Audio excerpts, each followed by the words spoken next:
जय जिनेंद्र। पाठशाला में अभी तक हमने त्रस और स्थावर जीवों की चर्चा की।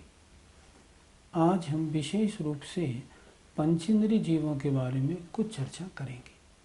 हमारे दर्शकों को त्रस और स्थावर जीवों के बारे में तो जानकारी प्राप्त हो गई।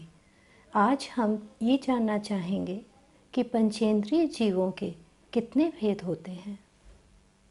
जिन जीवों के स्पर्शन, रसना, घ्राण, चक्षु और कर्ण ये पांचों इंद्रियां पाई जाती हैं, वे जीव पंचेंद्रिय जीव कहलाते हैं। ऐसे जीव दो प्रकार के होते हैं। कुछ जीवों के मन होता है और कुछ जीवों के मन नहीं होता। अर्थात जो पांच इंद्रिय जीव पांच इंद्रियों से सहित हों और जिनके मन ना हो, वे असैनी पंचेंद्रिय जीव होते हैं, और जिनके पांचों इंद्रियां हों और मन भी हो, वो सैनी पंचेंद्रिय जीव होता है। इस तरह पंचेंद्रिय जीव के दो भेद हुए, सैनी और असैनी। तो सैनी जीव में क्या विशेषता होती है? हमें कैसे मालूम पड़े कि कोई जीव सैनी है या नहीं? सैनी जीव मन सहित होते हैं। मन का काम होता है शिक्षा और उपदेश ग्रहण करना। किसी जीव को आप कुछ भी पढ़ाएं, अगर वो पढ़ लेता है, याद कर लेता है, समझिए सैनी है। अगर उसका नाम लेने पर उसको बुलाएं और वो ये समझ जाता है कि मुझे बुलाया जा रहा है, तो वो सैनी है। मन का यही काम होता है कि वह अपना पहले किए हुए को याद रखे, शिक्षा उपदेश ग्रहण करे, अपने हित की बात को अच्छी प्रकार जानता हो, अपना नाम भी याद रखता हो, उसे हम कहते हैं सैनी। तो क्या असैनी जीव इन बातों को नहीं जानते? असैनी जीव के मन नहीं होता। मन नहीं होने के कारण उसमें शिक्षा और उपदेश ग्रहण करने की योग्यता नहीं होती। मान लो कोई तोता है, असैनी है, तो असैनी तोते को आप कितना ही पढ़ाओ, बिल्कुल भी नहीं पढ़ेगा। सैनी तोता होगा, उसे पढ़ाएंगे तो वो आपके बताए हुए अनुसार राम राम या कुछ भी बोलना सीख जाएगा। तो जो शिक्षा उपदेश ग्रहण नहीं कर सकते, वे असैनी होते हैं। ये काम मन का है। मैंने कल क्या किया था, मैंने कल किसको क्या बोला था, ये मन का काम है। असैनी जीवों को ये याद नहीं रहता। वो किसी जीव ने उनको मारा हो तो उसकी दुश्मनी को भी याद नहीं रख पाते। क्यों? क्योंकि उनके मन नहीं है। इसलिए जो असैनी है, शिक्षा उपदेश बिल्कुल ग्रहण नहीं करेंगे, अपना नाम भी याद नहीं रखते कि मेरा नाम क्या है, कोई इस नाम से पुकारे तो मैं बोलूं या नहीं, ये उनको ध्यान नहीं रहता। अब हमारे दर्शकों के मन में ये सवाल ज़रूर उठ रहा होगा कि कौन से जीव सैनी ही होते हैं और कौन से जीव असैनी ही होते हैं। जितने एक इंद्रिय जीव होते हैं, अर्थात स्थावर, पृथ्वी कायिक, जल कायिक, अग्नि कायिक, वायु कायिक, वनस्पति कायिक यानी गोदिया, सब नियम से असैनी होते हैं। जितने दो इंद्रिय जीव, तीन इंद्रिय जीव और चार इंद्रिय जीव होते हैं, जिनको हमने कल विकलत्रय के नाम से पुकारा था, ये भी सब नियम से असैनी होते हैं। अर्थात समस्त एक इंद्रिय, दो इंद्रिय, तीन इंद्रिय और चार इंद्रिय जीव तो नियम से असैनी ही होते हैं। अब पंचेंद्रिय में कुछ सैनी होते हैं, कुछ असैनी। ध्यान से देखना, नरक में रहने वाले जितने नारकी जीव हैं, नियम से सैनी, सब सैनी होते हैं। जितने मनुष्य हैं वो सब सैनी होते हैं। स्वर्गों में जितने भी देवता हैं, सारे के सारे सैनी ही होते हैं। नारकी, मनुष्य और देव, इनमें असैनी कोई भी नहीं होता। अब रही बात त्रियंचों की। त्रियंचों में 1 इंद्री, 2 इंद्री, 3 इंद्री, 4 इंद्री नियम से असैनी होते हैं। पंचेंद्रियों में कुछ सैनी होते हैं और कुछ असैनी होते हैं। ये जितने भी आपने जीवों की चर्चा करी, ये सारे संसारी जीव हुए। तो अरहंत भगवान और सिद्ध भगवान, इन्हें हम सैनी माने या असैनी? एक पाठ में हमने ये बताया था, कुछ जीव ऐसे हैं जो इंद्रिय और मन से जानते हैं, उन्हें हम कहते हैं इंद्रिय ज्ञान और अनिंद्रिय ज्ञान। और कुछ जीव ऐसे होते हैं जो इंद्रिय मन से नहीं जानते, अपनी आत्मा से जानते हैं। जो मन से जानते हैं, जिनके मन होता है, वो सैनी होते हैं। अरहंत भगवान के मन नहीं होता, इंद्रियां होती हैं, लेकिन इंद्रियों से वो जानते नहीं। इसलिए अरहंत भगवान के इंद्रिय और मन संबंधी ज्ञान नहीं होता। वो जो कुछ भी जानते हैं वो आत्मा से जानते हैं। सिद्ध भगवान भी ऐसे ही होते हैं। सिद्ध भगवान के भी इंद्रिय मन नहीं होता, शुद्ध आत्मा है, और वह शुद्ध आत्मा अनंत ज्ञान, अनंत दर्शन वाली है। इसलिए वह किसी माध्यम से नहीं जानती। मन भी तो एक माध्यम है ना, मन के द्वारा जाना जाता है।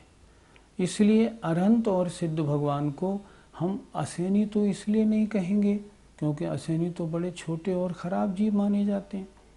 सैनी इसलिए नहीं कहेंगे कि वे मन से नहीं जानते।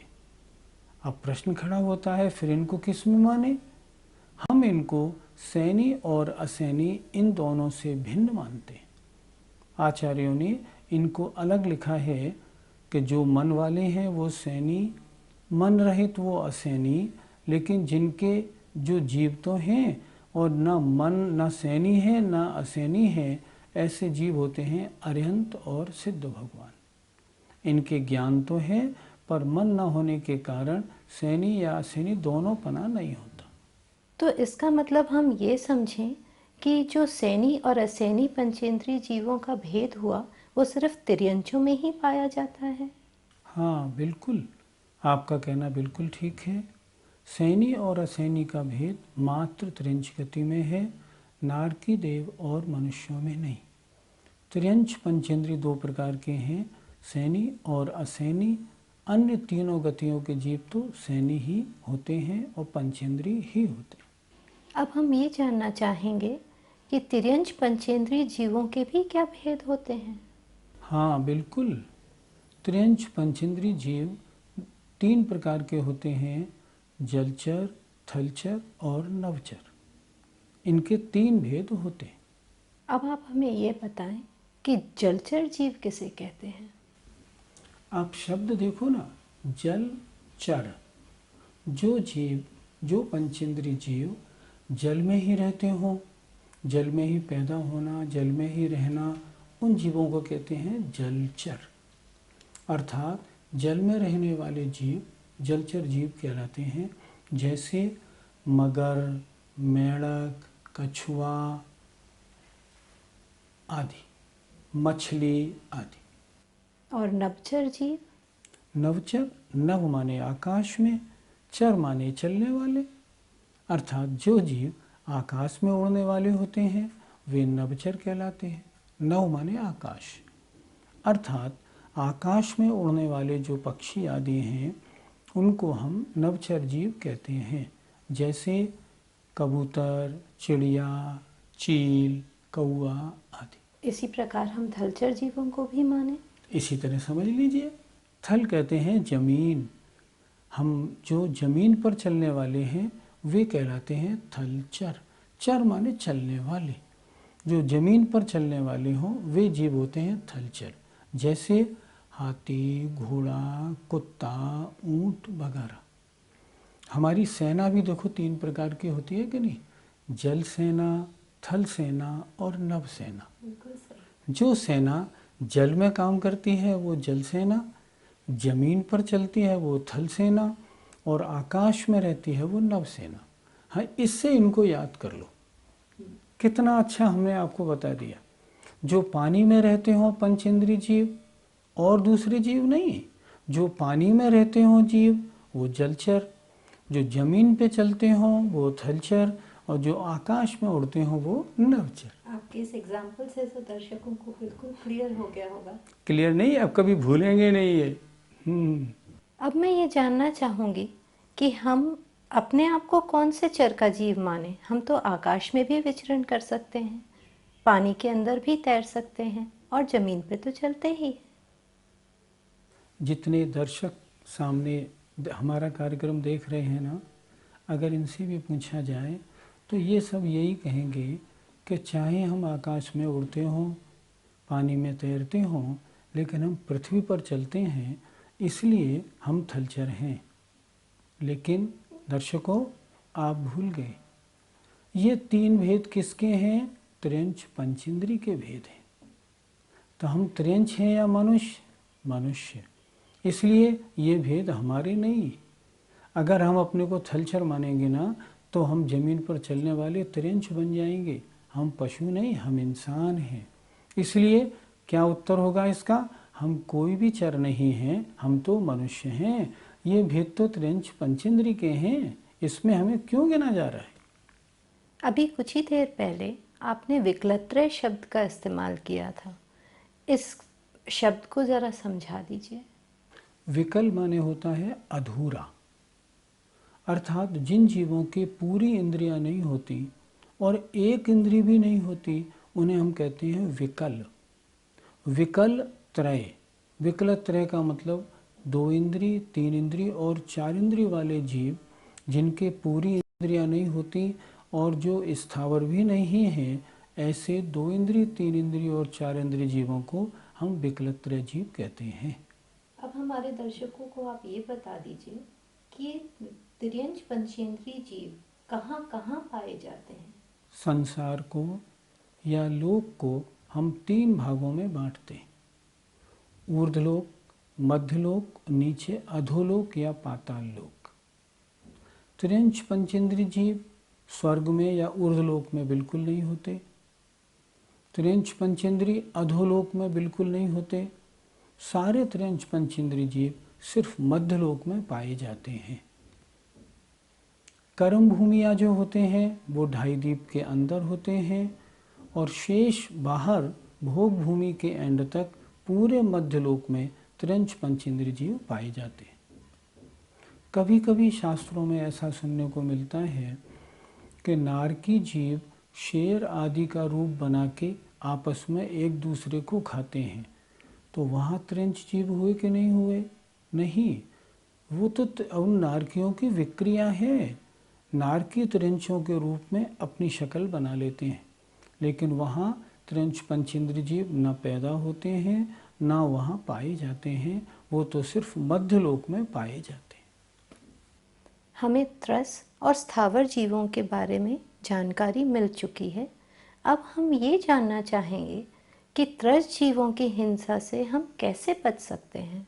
धर्म का ज्ञान प्राप्त करने का लाभ क्या है कि हम उसके अनुसार अपना आचरण भी बनाएं। अभी हमने चर्चा की, पिछले दिनों भी चर्चा हुई थी, त्रस और स्थावर। एक इंद्रिय जीव स्थावर और एक इंद्रिय से ज़्यादा 2, 3, 4, 5 इंद्रिय जीव त्रस। इनको जानने से क्या फ़ायदा? हमने इनको जान तो लिया।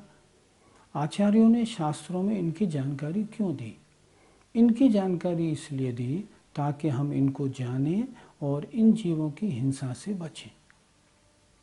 सर्वप्रथम हम चर्चा करेंगे जैसे त्रस जीवों की हिंसा से बचने के लिए हमें क्या करना चाहिए। सबसे पहले देखें आप, आजकल बाज़ार में नॉन वेज मिक्स बहुत सामान आने लगे हैं। हम में से बहुत से दर्शक ऐसे होटलों में जाते हैं जहां वेज नॉन वेज दोनों मिक्स होता है। अगर ऐसे होटलों में आप जाएंगे तो वहाँ जो नॉन वेज सामान है उसकी मिक्सिंग होने के कारण त्रस जीवों की महान हिंसा का दोष लगता है। हमें नॉन वेज से बिल्कुल दूर रहना है। अंडा शाकाहारी है, अंडा कभी शाकाहारी नहीं होता, इसलिए किसी के बहकावे में आप नहीं आए और इन नॉन वेज और अंडे से बचें।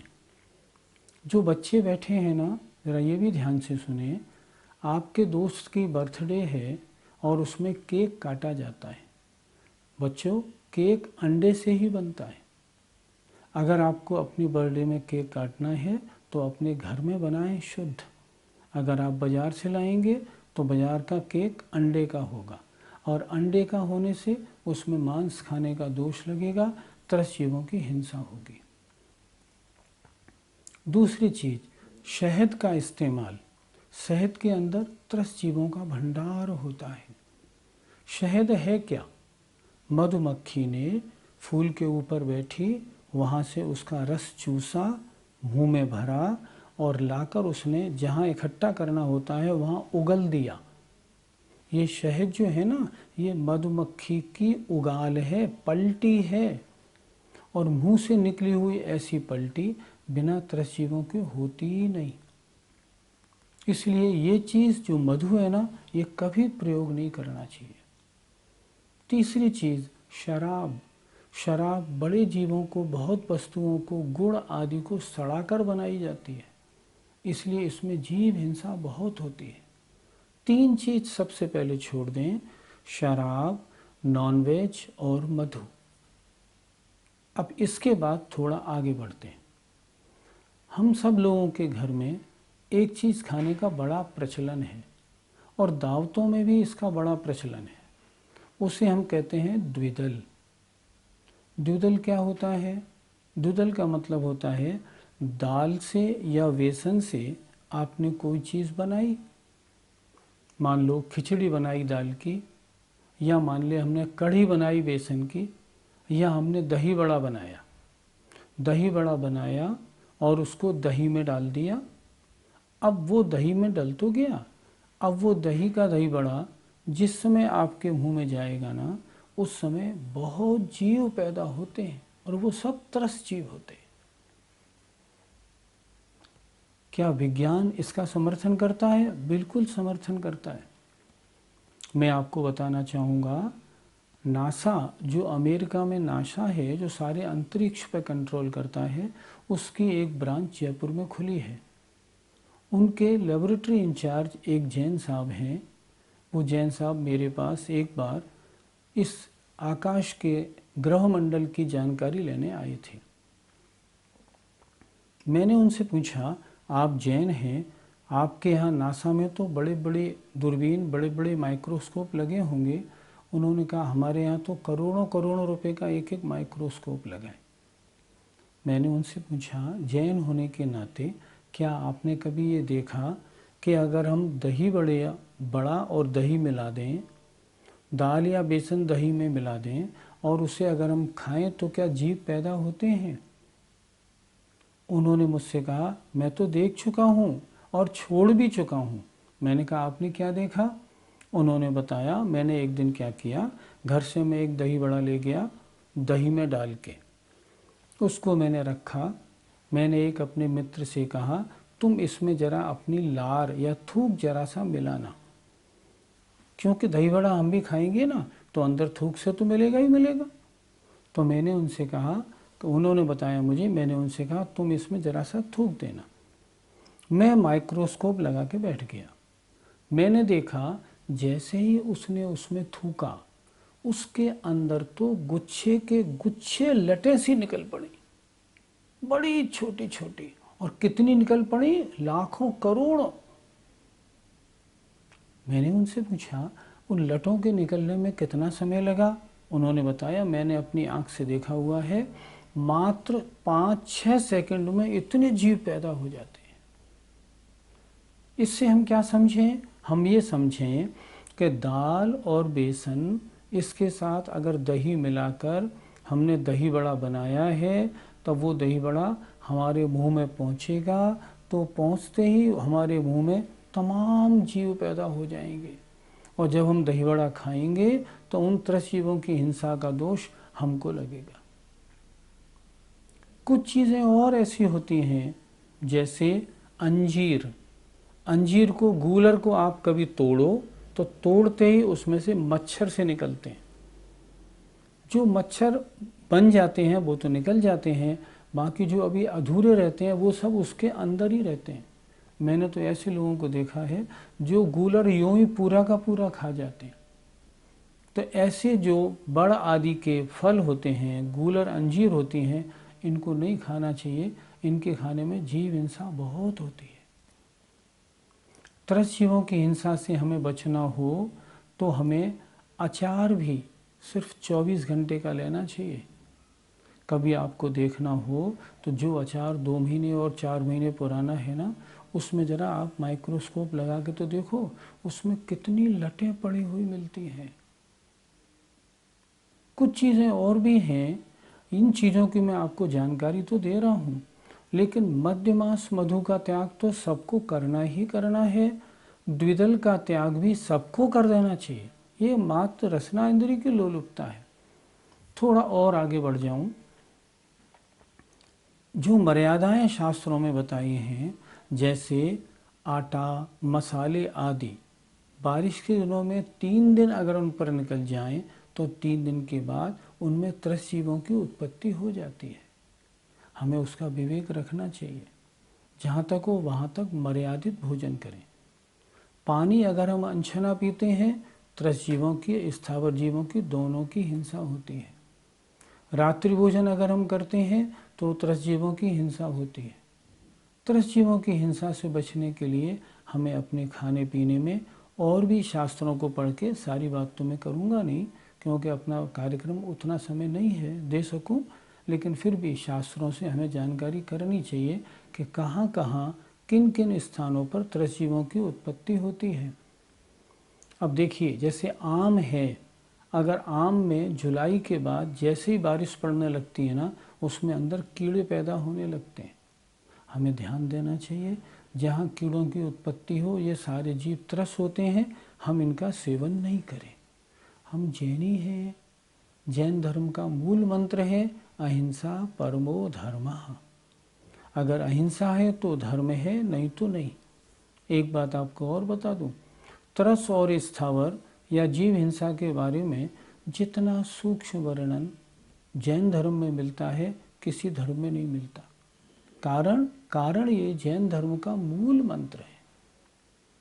अब हम आते हैं स्थावर जीवों की हिंसा से बचने के लिए। स्थावर जीवों की हिंसा से हम नहीं बच सकते, फिर भी हम पूरा अगर यत्नाचार करें तो अच्छी तरह से बच सकते हैं। जैसे घर में पंखा व्यर्थ न चलाएं, सर्दी में हीटर फालतू नहीं चलना चाहिए, एसी या कूलर व्यर्थ में न चले, क्योंकि अगर चलेगा तो जीवों की हिंसा होगी।